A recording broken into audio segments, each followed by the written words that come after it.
मोदी जी के नेतृत्व में भारत ने पिछले कई वर्षों से जो भारत की अर्थव्यवस्था है, रक्षा, टेक्नोलॉजी और डिप्लोमेसी, चारों मोर्चों पर अपनी स्थिति बहुत ही मजबूत की है। भारत जब केवल एक बड़ी मार्केट नहीं बल्कि एक वैश्विक शक्ति के रूप में उभरा है। जब ट्रम्प अमेरिका के राष्ट्रपति तब उन्होंने भारत पर कई बार ट्रेड डील्स, ट्रैफिक और इंपोर्ट एक्सपोर्ट के मामलों में दबाव बनाया, लेकिन मोदी जी ने साफ संदेश दिया कि भारत अब झुकेगा नहीं। भारत ने कई मौकों पर अमेरिका को स्पष्ट किया कि भारत अपने हितों से कभी भी समझौता नहीं करेगा। मोदी जी ने अमेरिका से अच्छे रिश्ते रखे पर कभी भी झुककर नहीं, और ऐसे नहीं उनको हाउडी मोदी बोला गया।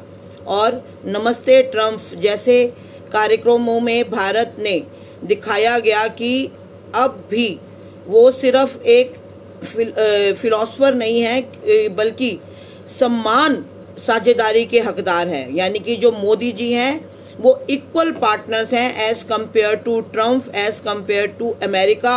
India is also a equal partner. दुनिया ने देखा कि ट्रम्प को भी मोदी जी के साथ खड़े होना पड़ा क्योंकि भारतीय अमेरिकी कम्युनिटी ग्लोबल प्लास्टिक्स में भारत की अहमियत बढ़ गई।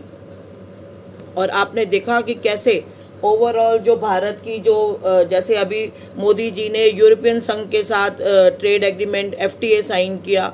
मोदी जी ने ऐसे ऐसे एग्रीमेंट साइन करे हैं कि अगर हमें अमेरिका का बाज़ार नहीं मिलता तो कम से कम यूरोप का बाज़ार मिले, और यूरोप में तो हमें फ्री ट्रेड बाज़ार मिल रहा है। तो इस तरीके से हमारी जो ग्लोबल पॉलिटिक्स है वो भी चमक गई है मोदी जी की स्ट्रेटजीज़ के कारण।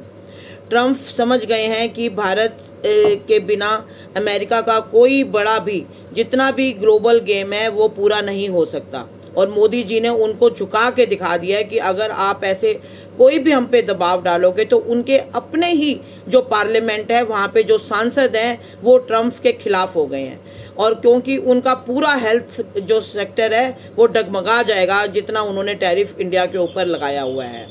चीन की चुनौती, रूस यूरोप के समीकरण और ग्लोबल सप्लाई देने के कारण भारत को तेल सस्ते दामों में मिला, और इसके कारण मोदी जी ने हमारी जो अर्थव्यवस्था है उसको बहुत ऊंचा कर दिया। इसी कारण से ट्रम्प अब खुले शब्दों में मोदी जी की तारीफ करता है क्योंकि उसने देख लिया कि भाई मोदी जी को झुकाने से, भारत को झुकाने से मुझे कोई फ़ायदा नहीं हो रहा, उल्टा मेरा नुकसान ही हो रहा है।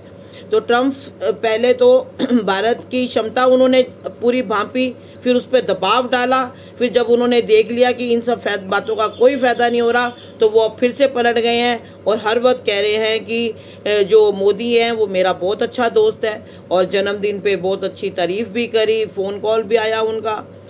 लेकिन अब जब उन्होंने देखा कि मोदी जी भारत किसी कीमत पर झुकने नहीं वाला तो उन्होंने ये मान लिया कि अब ट्रम्प को समझ आ गया है कि भारत झुकेगा नहीं झुकेगा बल्कि आगे बढ़ेगा और आगे बढ़ता जाएगा, क्योंकि उसके एक रास्ता बंद होगा तो मोदी जी की सरकार के कारण बहुत सारे विकल्प वो चुन लेंगे और बना लेंगे।